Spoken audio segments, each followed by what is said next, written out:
जय सिया राम, राधे राधे।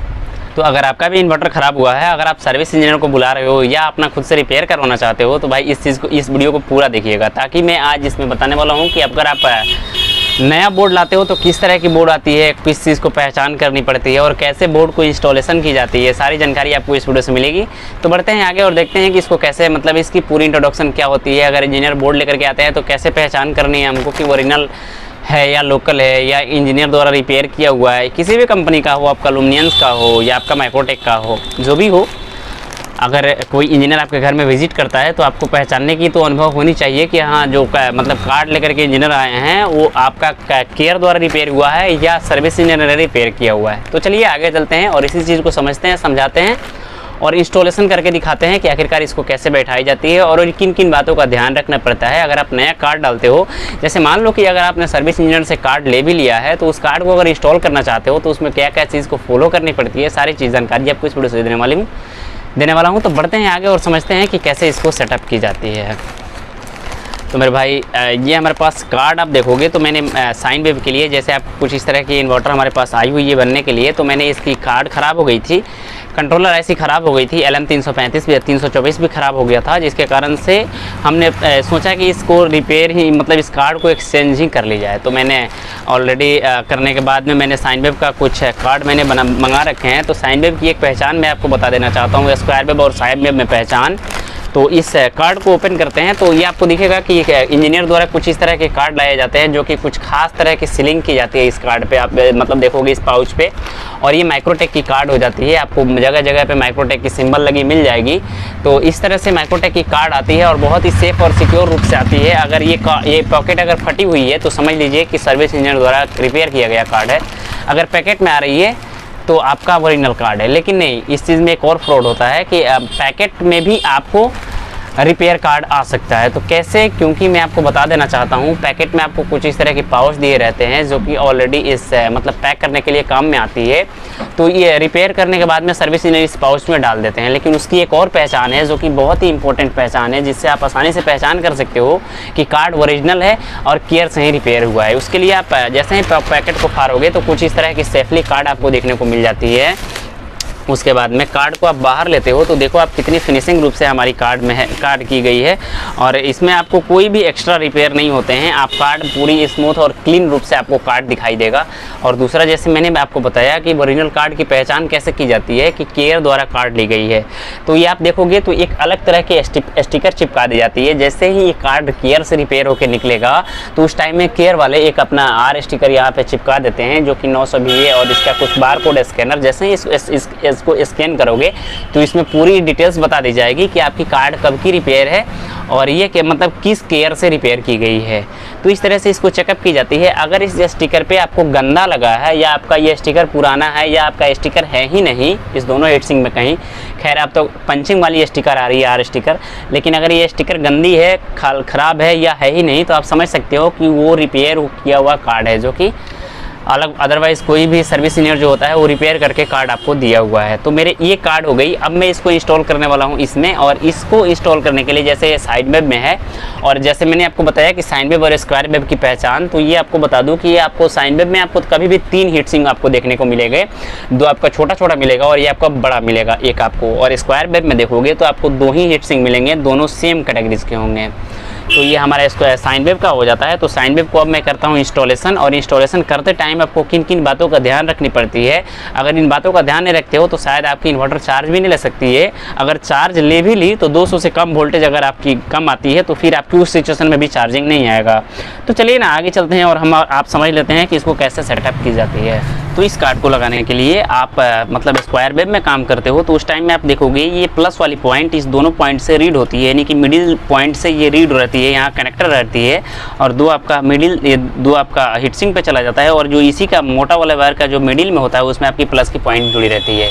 लेकिन आपको साइन वेव में क्या होगा, वही चीज़ को विभिन्न कर दी जाती है, और यहाँ पे आपको प्लस का ये वाला जो प्लस होगा वो आपका डायरेक्टली यहाँ पे आके लगेगा और दोनों हीटसिंक यहाँ पे फिट होते हैं। तो हम फटाफट से सबसे पहला आपका काम बनता है इसको को बॉडी में पहले अच्छे तरह से नट को बॉडी में फिक्स कर लेना।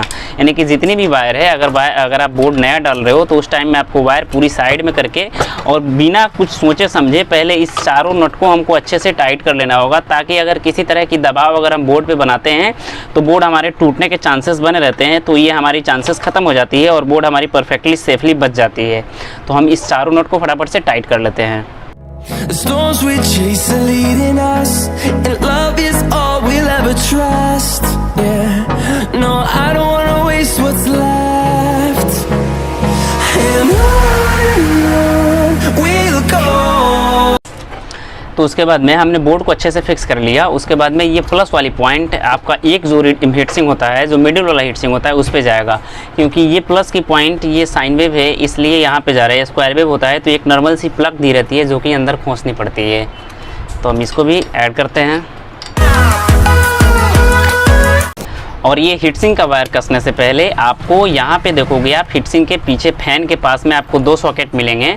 एक में आपका फ़ैन होगा जो सबसे लास्ट का, मतलब इधर का होगा वो आपका फ़ैन का होगा, इधर का होगा आपका चार्जिंग सॉकेट का होगा।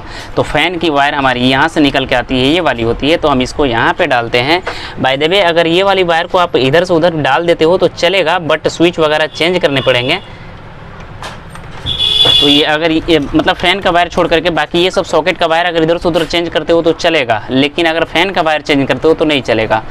अब हम इसके मेन पैनल का भी वायर को कनेक्ट करते हैं। यहाँ पे स्विच का वायर हो गया, पैनल की वायर यहाँ पे आती है हमारी, और पैनल का मतलब पूरा सॉकेट अलग अलग ही बनाई रहती है। बस आपको देख करके और ध्यान रूप से पूरी सॉकेट बैठा ली जाती है। उसके बाद में ये आपका चार्जिंग का होता है। तो चार्जिंग के लिए यहाँ पे 2 सॉकेट हैं, तो ऑलरेडी 2 खाँचे यहाँ बने हैं, तो हमको इस खाँचे में डालनी होगी।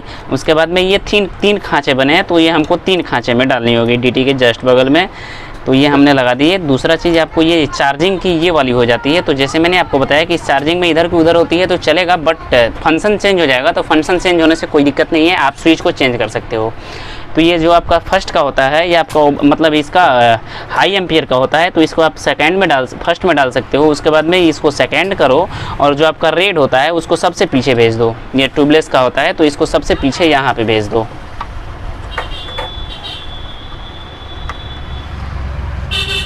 उसके बाद में यहाँ तक करने के बाद में यहाँ पे आपको यहाँ पे देखोगे आप नीचे, तो इस न्यूट्रल वाले वायर को,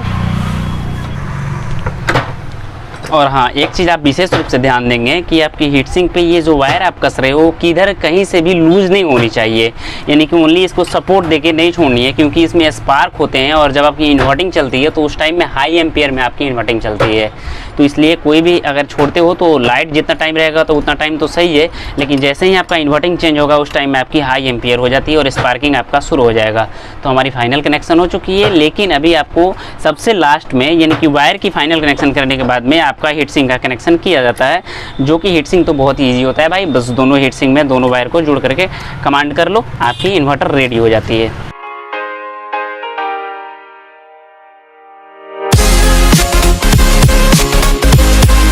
तो हमने पूरी हीट सिंक को अच्छे तरह से टाइट कर लिया और हमारी पूरी अब जाकर के पूरी फाइनल हो चुकी है। अब हम इसको टेस्ट करते हैं। तो टेस्ट करने के लिए जैसे मैंने आपको बताया, इन्वर्टर को कभी भी रिपेयर करते हो तो आपको छोटा साइज़ बैटरी लेना होगा, क्योंकि बड़े साइड से आपकी हाई कट लोकेट की नहीं होती है। तो हमारे पास ऑलरेडी 12 वोल्ट और 7.2 एमएच की बैटरी है, हम इसी से इसको टेस्ट करेंगे।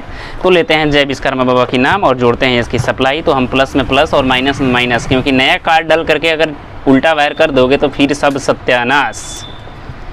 हमारी सारी कनेक्शन हो गई है। अब देखो आप सप्लाई हमारी आउटपुट हो रही है। ये आप देखो हमारी स्विच भी अच्छे तरह से काम कर रही है। यहाँ देखो सब कुछ अच्छे तरीके से काम कर रहे हैं हमारे। अब चार्जिंग को भी चेक कर लेते हैं कि हमारी चार्जिंग, और साथ साथ आउटपुट भी इसका देख लेते हैं।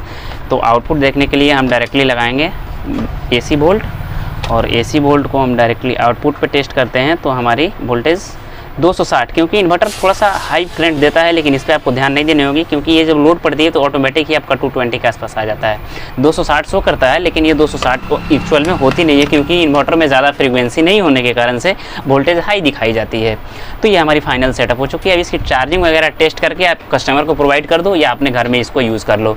दूसरा चीज़ ये कि जब ये ऐसा सिचुएशन, मान लो ये वायर आपने गलत जोड़ दिए होंगे, उस सिचुएशन में एक चीज़ की प्रॉब्लम हो सकती है, आपकी पीछे की सेटिंग बिगड़ सकती है। जैसे आप पहले 200 से नीचे भी वोल्टेज होती थी तो चार्ज हो जाता था, यानी कि 100 से लेकर के 300 वोल्ट तक कमांड करता था। लेकिन उस सिचुएशन में अब ये प्रॉब्लम आपको आ सकती है कि 180 वोल्ट से नीचे आएगा तो चार्ज नहीं होगा।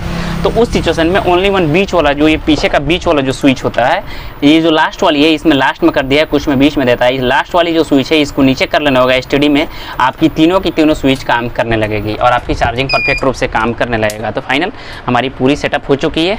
अब इसको हम कस्टमर को प्रोवाइड करते हैं और मिलते हैं नए वीडियो में। तब तक आपका भाई